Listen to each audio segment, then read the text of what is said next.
Hi, I'm Sarah Cowgill, along with Andrew Moran, Dave Patterson, John Clark, and Tim Donner. And this is the Conservative 5, Liberty Nation's online TV news program.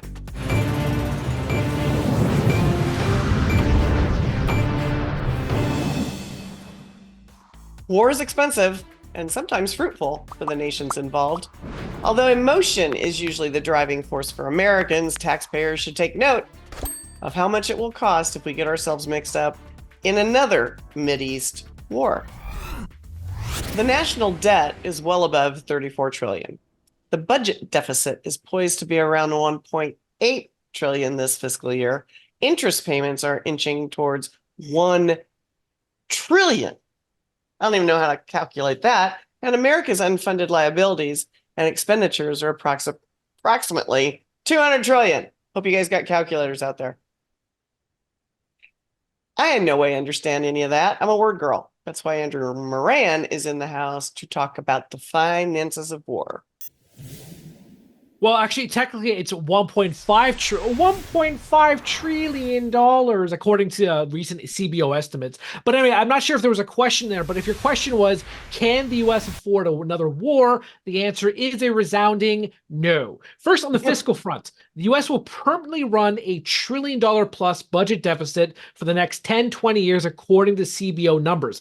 Interest payments are exceeding, sorry, Dave, defense spending. The U.S. government will not be able to afford to keep up with Social Security and Medicare costs in the next decade. And for some reason, the lovely men and women in Washington think the U.S. can sustain multiple wars at the same time. Now, if you want to look at the broader economic issue, the tension in the Middle East, from Israel and Iran to the chaos in the Red Sea, have already lifted oil and gas prices and have contributed to the price pressures in the latest CPI reports. Now, imagine if the conflict between Israel and Iran accelerates and expands into the wider region. Of course, oil could easily touch $100 a barrel once again. So the U.S. meddling in global affairs is bad economics, but the U.S. has to maintain this dominance because it's been doing this for so long. And why is it doing it for so long? To sustain the dollar hegemony in the global marketplace. John Clark, what will U.S. involvement in a war do to food supplies here in the U.S.? Well, I think that may be the elephant that you can't eat in the living room. There is behind this escalation of tensions, I think Americans feel that it's something they can watch while they eat their popcorn, that it's happening far away from them, sort of like Chinese pollution from manufacturing our renewable energy products. But it has dramatic potential impacts here that would be seismic, and that is our oil supplies are still coming from there. The world's oil prices are still determined from there. Iran, along with China and Russia, have been maneuvering for some time to secure oil prices for their countries, but also food supplies. And that alliance has hurt us internationally.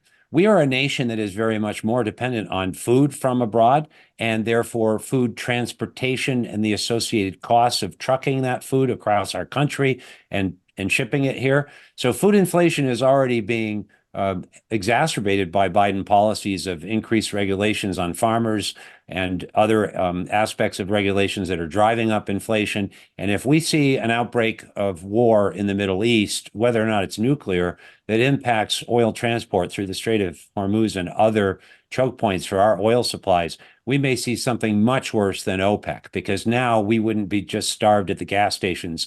We would be starved at the grocery stores.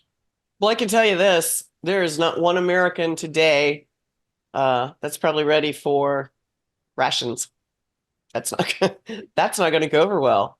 They haven't struggled for years. You know, I mean, that's a 1940s thing. Dave, whether we can afford it or not, are we ready to put boots on the ground somewhere? Well, I believe the American people, I think they get the fact that we've got a spineless and indecisive president and who has no sense of how to navigate the waters of a crisis. And putting American fighting men and women in harm's way in a foreign country with the current inept crowd in the White House and a toady leadership in the Pentagon would be highly dangerous. We already have a significant number of individuals that we send out to fight our country's wars already in areas throughout the world, particularly in the Middle East. And people are seeing that those folks are not being used well. They sit in bases. They fly out to take out Houthi missiles and anti-ship missiles that are targeting merchant vessels in the Red Sea, and they're on defense all the time. And when you're on defense, you're not going to destroy the threat that faces you. You have to go and do it, and this administration will not do that. And so consequently, unless there is an attack on the continental United States, I think that the American citizen taxpayer will not go for putting large numbers of U.S. forces in foreign lands. It just won't happen. Okay, and you bring up a point. Those are voters, maybe some of them. I don't know where we're at on that on the voter rolls, but Tim, how does a threat, just the threat of a world war, impact the vote? We're only 6.5 months out, and things are all over the place. I think there's a growing and pervasive sense that this country is being surrounded more and more by its enemies, who are intent on destroying our culture from within and destroying our influence without.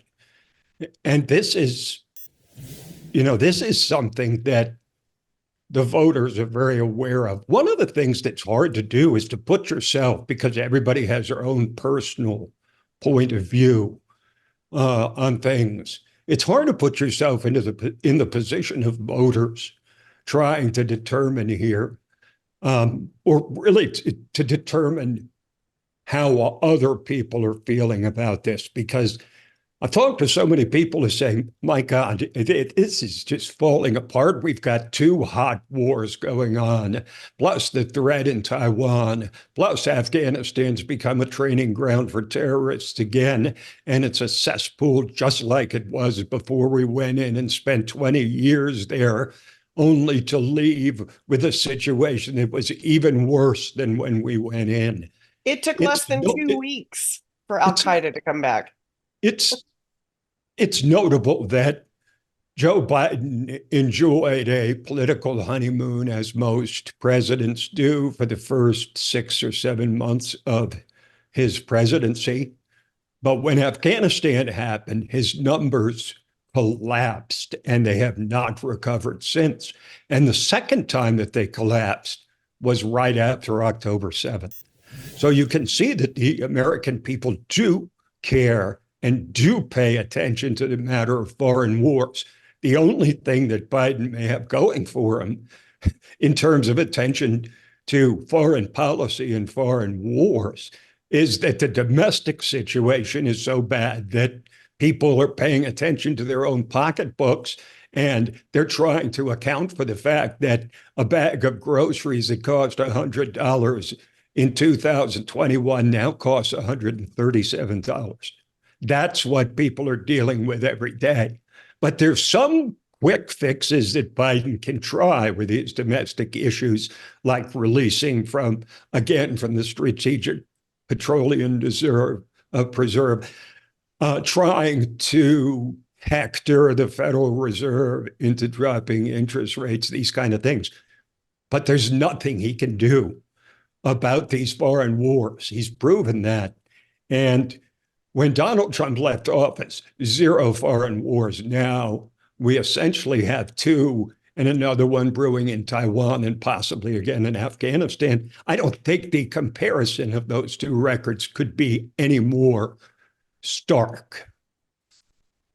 Well, we get Russia and China sitting around ready to team up, or maybe they have. And that's really the most dangerous development that we found. I mean, it's like Russia and China. It's like Xi Jinping and Putin getting together and saying, this guy, Biden, I mean, we can roll him so easily. Let's work together. because he's not going to come up with an effective response. And Well, I can't even imagine 4 more years of this kind of international weakness and what we would look like after another 4 years of Joe Biden as commander in chief.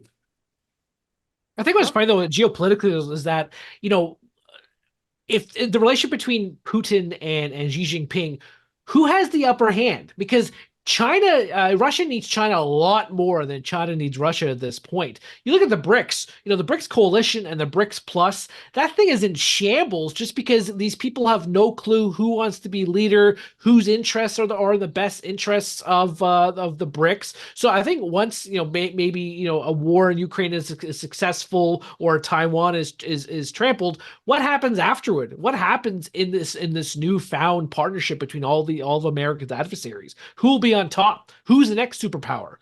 China wants to be it, but then what if Russia wants to be it? Or what if, India wants to be it? So all these different factors that nobody trusts each other, and it's going to end in mayhem probably. The superpower in the global superpower needs to be the United States. Period. We're the only people that can keep peace with all these yahoos. So thank you for joining us. Thank you, panel.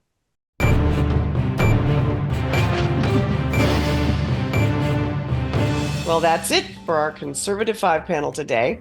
Check out our other C5 shows and segments on your favorite video platform, YouTube, Vimeo, Rumble. We're on them all. As well, Liberty Nation has its own Roku channel where you can see all of our TV productions.